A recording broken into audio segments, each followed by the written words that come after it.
مرنے کے بعد اس توحید کے عقیدے سے بخشش ہو گئی، اللہ نے مغفرت فرمائی ہے۔ لفظ اللہ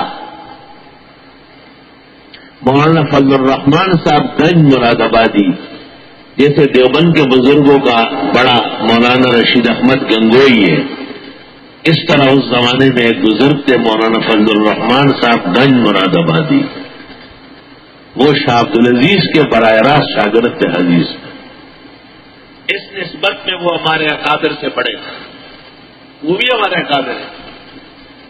تو مولانا فضل الرحمان صاحب گنج مراد آبادی طالب علموں کا سبق پڑھا رہے تھے، کوئی پنڈت آیا بیٹھا ہوا تھا، سبق سن رہا تھا، حیران ہو گئے کہ مولانا کیا پڑھا رہے ہیں، عجیب عجیب اچھی اچھی باتیں ہیں۔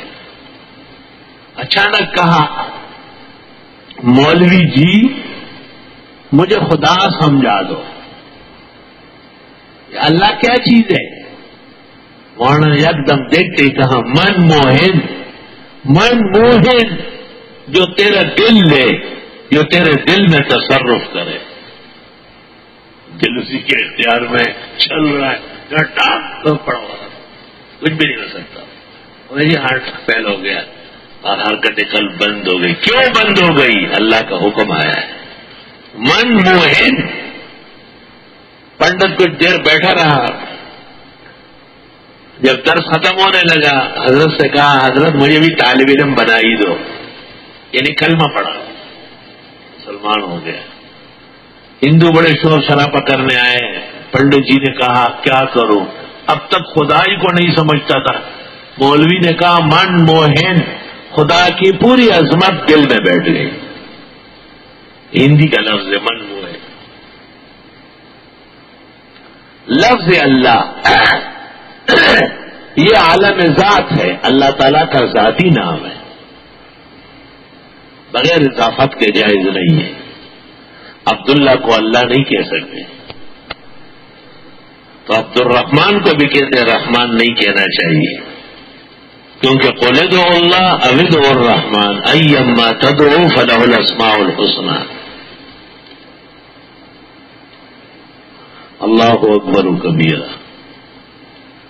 بقیہ نام اللہ تعالیٰ کے وہ صفاتی ہے اور وہ بغیر اضافت کے بھی استعمال ہو سکتے ہیں۔ بعض علماء دین کہتے ہیں کہ عبد الغفار کو غفار کہنا گناہ ہے، عبد القیوم کو قیوم کہنا، عبد الحی کو حی کہنا جرم ہے، یعنی یہ بھی وہ نام ہے جو اللہ کے ساتھ خاص ہو رہا ہے۔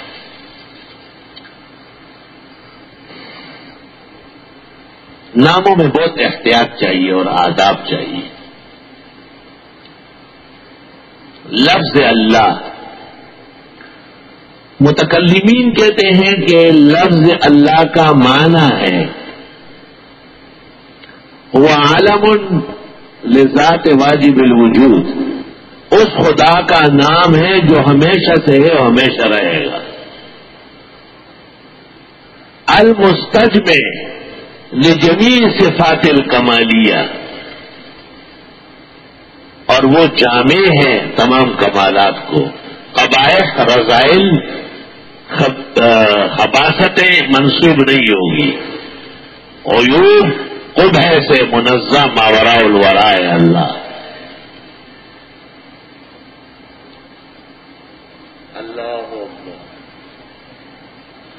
اعوذ باللہ من الشیطان الرجیم۔ لفظ اللہ کہنا افضل ہے، رحمان کہنا بھی، اور کوئی بھی نام عربی کا مناسب موزون تر ہے۔ کیا کوئی عجمہ خدا کے لیے استعمال ہو سکتا ہے؟ جیسے لفظ خدا، خداوند تعالی، کردگار، پروردگار، شہنشاہ۔ درست اور صحیح بات یہ ہے کہ استعمال ہو سکتا ہے، اور یہ انہی ناموں کے معانی ہیں اور انہی کے مبدلات ہیں، درست اور صحیح ہے۔ خدا، خدا، لم یلد ولم یولد کا مطلب ہے، پروردگار رب العالمین کا ترجمہ ہے، کردگار فعال لما یرید کا ترجمہ ہے۔ بخاری شریف کتاب التفسیر میں قل اللہم مالک الملک، یہاں امام بخاری نے سفیان کے حوالے سے ایک حدیث نقل کی اور پھر کہا ہے ملک الملوک یا مالک الملک، مانا ہو شاہان شاہ، شہنشاہ، مانا ہو شاہان شاہ، شہنشاہ۔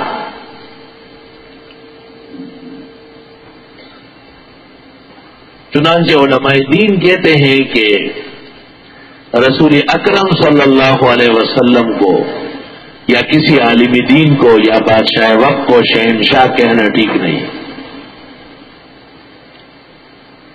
کیونکہ یہ اللہ کے نام مالک الملک کا ترجمہ ہے۔ طلبہ ذرا متوجہ رہے، حرمین شریفین کے ملوک و سلاطین میں فہد وہ مذکر انسان تھا جس کو یہ بات کھٹک گئی اور اس نے اعلان کیا کہ مجھے جلالت الملک نہ کہیں، جلالت الملک کا معنی بھی ہے شہنشاہ، مجھے خادم الحرمین الشریفین کہیں۔ اس طرح محتمم لکھتے ہیں خادم جامعہ عربیہ سنو، کوئی عالم لکھتے ہیں خادم الطلبہ، خادم العلوم۔ خادم ہونے میں خیر ہے، سید القوم خادم ہو، ہر کے خدمت کرد او مخدوم شد اور ہر کے خود را دید او محروم شد۔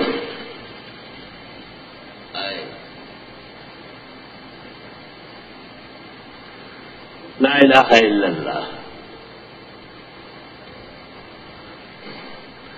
تحقیق سے یہ پتہ چلتا ہے کہ ایک فرقہ ہے فتنہ انکار حدیث کا، جو مختلف رنگوں میں ہوتا ہے، کبھی القرآن کہتا ہے اپنے آپ کو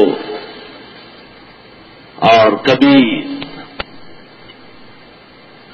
خاکساروں کے نام سے سامنے آتے ہیں۔ یہ بنیادی طور پر حدیث کے منکر ہیں۔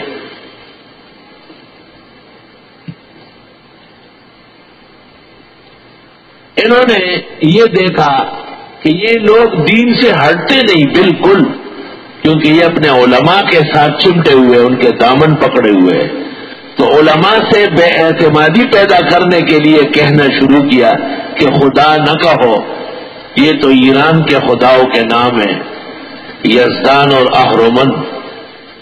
یہ بالکل جھوٹا قصہ ہے، بے بنیاد فضول، اور یہ منع کرنے والے آٹے میں نمک نہیں، آٹے میں مکھی کے برابر بھی نہیں، ان کی کوئی حیثیت نہیں ہے۔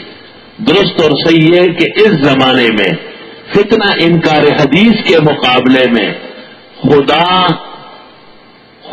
پاک، خداوند تعالی، کردگار، پروردگار، یہ اجمی الفاظ استعمال کرنا بہتر ہے۔